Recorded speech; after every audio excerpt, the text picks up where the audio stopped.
Hello and welcome to viewers of Sriman Narayan Physics running on YouTube channel.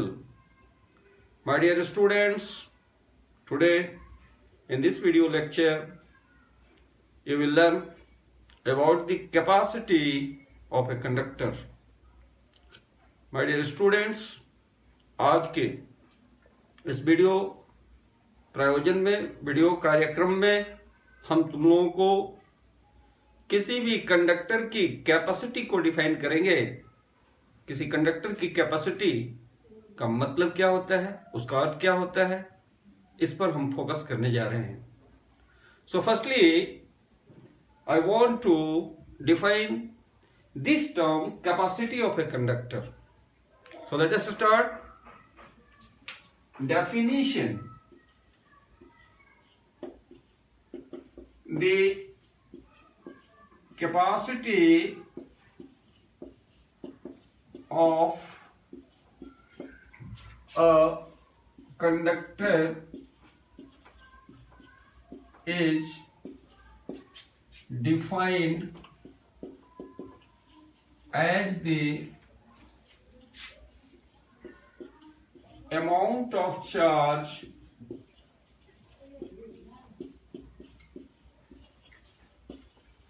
given to a conductor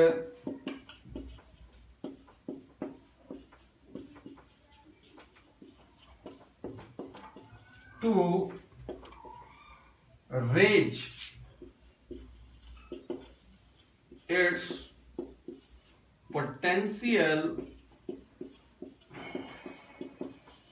by unity.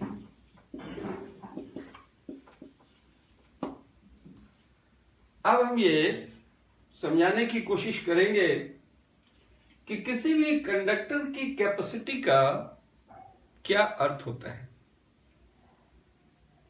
तुम जानते हो capacity जो word है, जिसका literal meaning क्षमता, capacity का मतलब ही होता है क्षमता। किस तरह की क्षमता? मैकेनिक्स के क्षेत्र में यदि कोई एक्सटर्नल एजेंट वर्क करता है तो उसके वर्क की इफिशियंसी, बिल्कुल उसी तरह से अगर कोई पेशेंट कोई मेडिसिन लेता है तो उस पेशेंट की कैपेसिटी होती है, उस मेडिसिन की प्रॉपर डोज होती है। यहां पर जिस हम टर्म को डिफाइन करना चाहते हैं, कैपेसिटी ऑफ ए कंडक्टर, यानी किसी कंडक्टर की क्षमता। किस बात की क्षमता भी? क्योंकि ये जो फिजिकल क्वांटिटी है जिसको हम लोग कैपेसिटी के नाम से जानते हैं या कैपेसिटेंस भी कहते हैं, एक कंडक्टर से जुड़ा हुआ है। क्योंकि कंडक्टर से जुड़ा हुआ है तो कंडक्टर की कैपेसिटी, किस चीज की कैपेसिटी भाई? अगर हम एक कंडक्टर ले लें और उस कंडक्टर पर चार्ज सप्लाई करते जाएं, जैसे जैसे चार्ज को हम देते जाते हैं वैसे वैसे वह कंडक्टर उस चार्ज को रिसीव करता जाता है। लेकिन यहां एक बहुत ही महत्वपूर्ण बात ध्यान देने की है कि जैसे जैसे हम चार्ज देते हैं वह कंडक्टर उस चार्ज को रिसीव करता है। क्या किसी भी अमाउंट की चार्ज को किसी बॉडी को सप्लाई करें और वह बॉडी उसको रिसीव कर सकता है, क्या होल्ड कर सकता है? ऐसा नहीं है। जिस तरह से एक व्यक्ति, स्वस्थ व्यक्ति के भोजन करने की उसकी एक क्षमता है, 4 रोटी 5 रोटी खा सकता है। यदि उससे अधिक भोजन को ग्रहण करता है तो वह उससे डाइजेस्ट नहीं हो पाता। Exactly in the similar way, अगर कोई कंडक्टर है और उस कंडक्टर को पर हम चार्ज को देते जाएं तो वह कंडक्टर उस चार्ज को रिसीव करता जाता है, लेकिन कब तक? उसकी एक मैक्सिमम लिमिट होती है, और वह मैक्सिमम लिमिट उसके बाद ये भी चार्ज उस बॉडी को हम सप्लाई करते हैं तो वह जो एडिशनल चार्ज होता है वह बॉडी अपने ऊपर स्टोर नहीं कर पाता है और वह चार्ज बॉडी से लीक कर जाता है। इसी कैपेसिटी को हम फिजिक्स की भाषा में समझाना चाहते हैं, यानी किसी भी कंडक्टर की कैपेसिटी का मतलब वह मैक्सिमम डिग्री ऑफ एक्सटेंट जिस पर कोई बॉडी कंडक्टिंग मटेरियल अधिक से अधिक चार्ज को होल्ड कर सकता है, इलेक्ट्रिकल एनर्जी को स्टोर कर सकता है।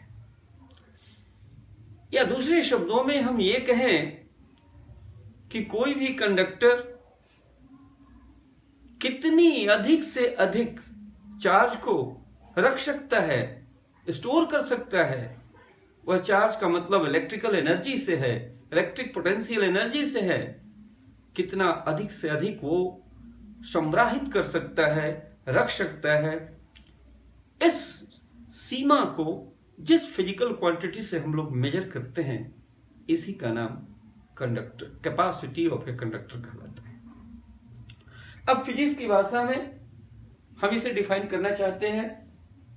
मान लो एक कंडक्टर है और ये कंडक्टर जिसका कोई भी शेप हो सकता है, मान लिया जाए कि इस पर हम चार्ज देते जाते हैं और ये चार्ज जो है रिसीव करता जाता है। कल्पना करो किसी खास समय में इस पर जो चार्ज दिया गया वह प्लस क्यू कूलम का चार्ज दिया गया। यहां ध्यान देने वाली बात यह है कि इलेक्ट्रिक चार्ज और पोटेंशियल जिसके बीच डायरेक्ट रिलेशनशिप होता है, जैसे जैसे इस बॉडी पर चार्ज को हम सप्लाई करते जाएंगे वैसे वैसे इस चार्ज बॉडी की पोटेंशियल भी राइज करती जाएगी। यह कल्पना किया जाता है कि जिस समय इस कंडक्टर पर क्यू कूलम का चार्ज जमा हो जाता है उस स्थिति में इस बॉडी का जो पोटेंशियल है वह v वोल्ट से राइज कर जाता है। इसका मतलब कि ये दी गई चार्ज और ये इलेक्ट्रिक पोटेंशियल दोनों के बीच कहीं न कहीं कोई संबंध है, और इस संबंध को हम लिखते हैं कि the amount of charge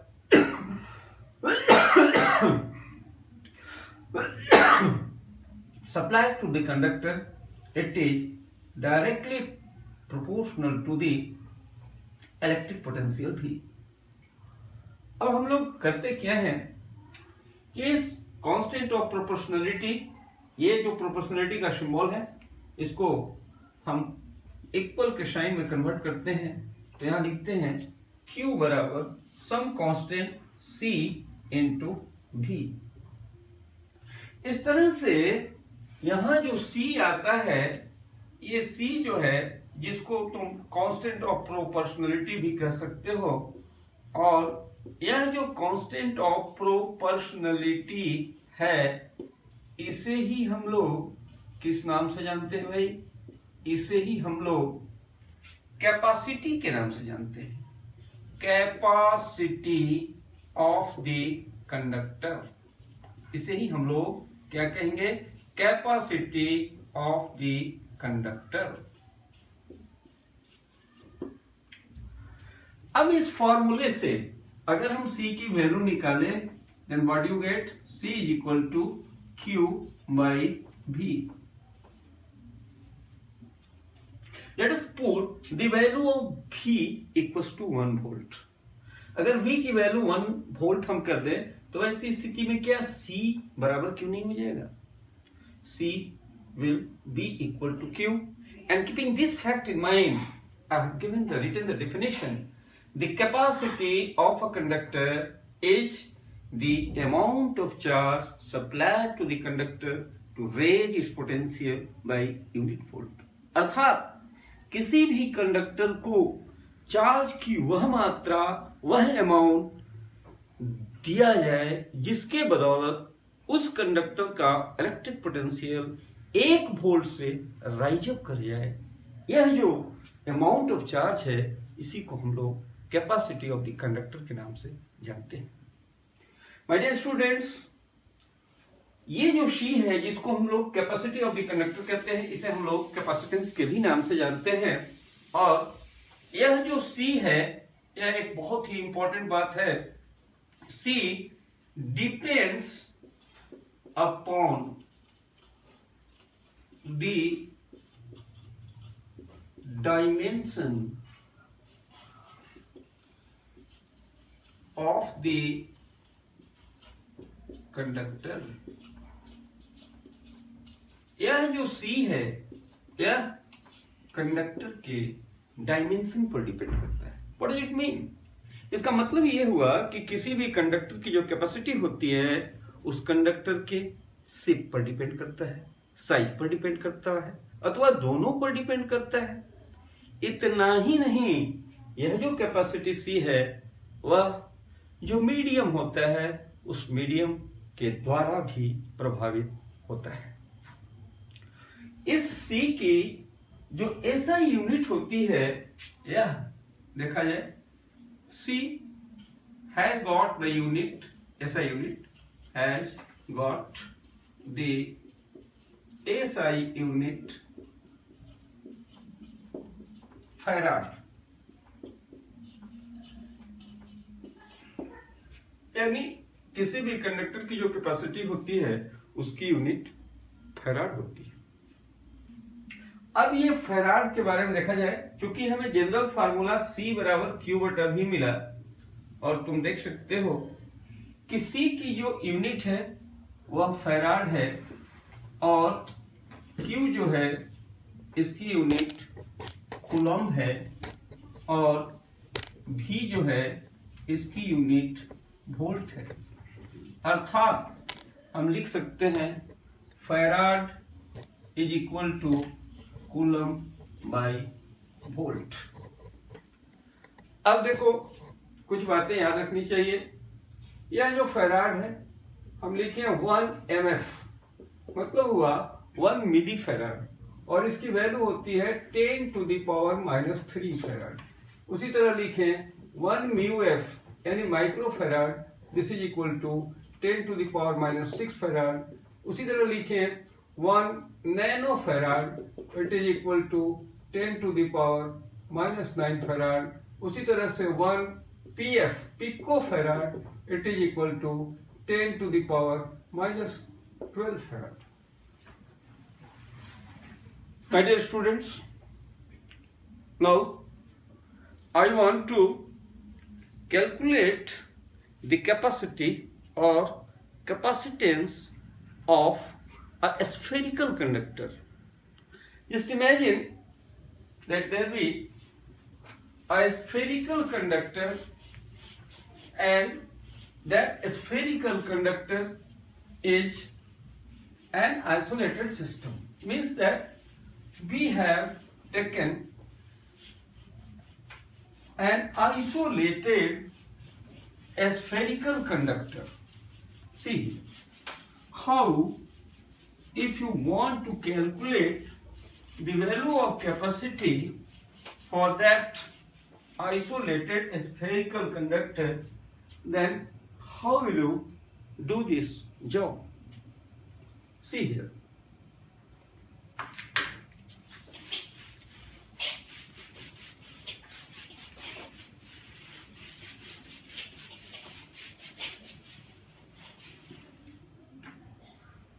Let us consider there be a spherical conductor for which the center is O and the radius is R.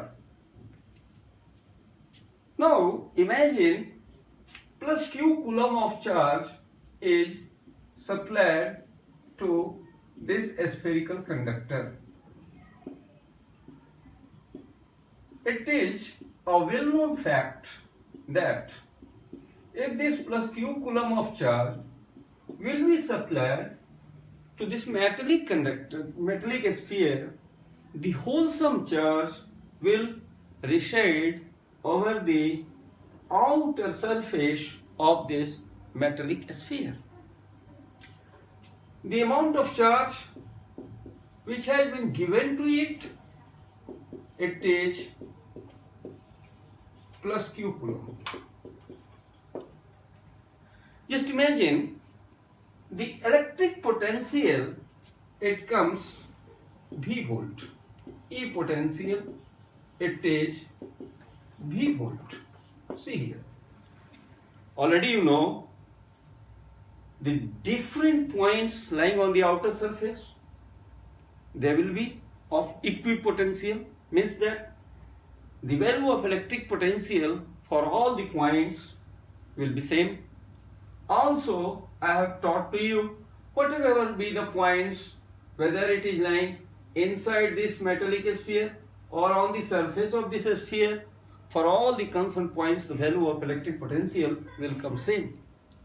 So let us now try to calculate what will be the value of electric potential. See here, the value of electric potential V, it is given as 1 by 4 pi epsilon naught into charge Q divided by R.